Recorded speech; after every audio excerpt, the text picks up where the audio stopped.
So I'm working on converting a 3D file for the Apollo class into a kit that can be just printed and assembled with minor gluing.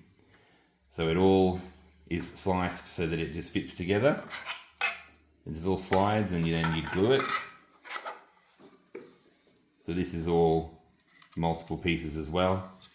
So it just pops off. This will pop out.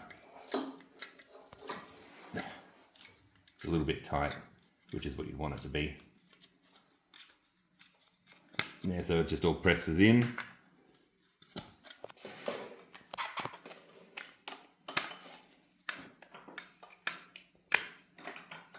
There we go. The nacelles as well, they just press on.